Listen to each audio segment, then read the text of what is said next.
Fala Dev, você conhece Optional Chaining em JavaScript? Eu tenho essa estrutura aqui de dados, né, o meu user, e dentro dele eu tenho vários alinhamentos de dados. Então, por exemplo, eu tenho o meu address que está armazenando todo o meu endereço e tem o meu contato. Dentro de address eu tenho um outro alinhamento chamado gel, trazendo a minha latitude, minha longitude. E qual é o problema disso? Esses dados geralmente vão vir aqui de um banco de dados, de uma API, e eles podem ou não ser obrigatórios, né? Eles podem ou não existir. Por exemplo, a Siri que eu estou trazendo aqui, estou colocando dentro do meu bar aqui, que está trazendo Brasília, ela pode não existir. Então, por exemplo, se eu posso pegar aqui o campo inteiro de address, posso comentar, né? E observa que ele não vai aparecer no meu console, ele já vai disparar um erro aqui, né? Dizendo que user.address is undefined, porque agora ele não existe de fato, né? E qual é o problema disso agora, né? A gente precisa validar esse campo, né? Verificar se ele existe ou não. Aí você pode falar, pô, Gustavo, mas é muito simples então. Aqui depois de address, eu posso colocar aqui um ponto de interrogação, por exemplo, dar um user.address novamente, e agora chamar aqui o meu Siri, colocar uns dois pontos.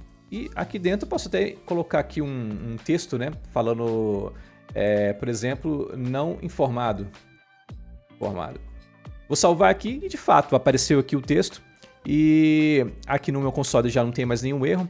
Porém, o que acontece eu tenho vários alinhamentos aqui. Eu tenho address e tenho gel dentro dele. O que aconteceria se eu precisasse validar gel aqui dentro? Observa que você está fazendo um alinhamento de validações, né? Visualmente o código fica muito poluído, né? Fica muito estranho ali de você validar esse campo. E para isso que surgiu o Optional Chaining. Então, para validar utilizando ele, o que a gente precisa? Eu vou remover tudo que eu tenho aqui.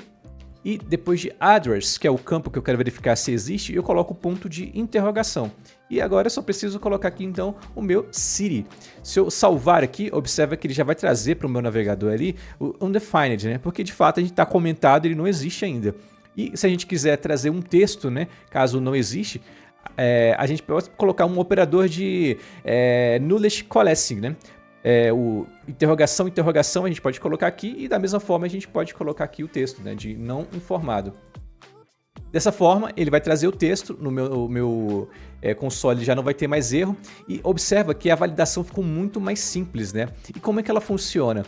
Ele vai validar tudo que existe antes aqui do ponto de interrogação, ou seja, ele vai validar se address existe. Caso ele não exista, ele já pula aqui para o não informado, né, para o meu texto. E o que aconteceria se eu quisesse agora validar o meu gel, né?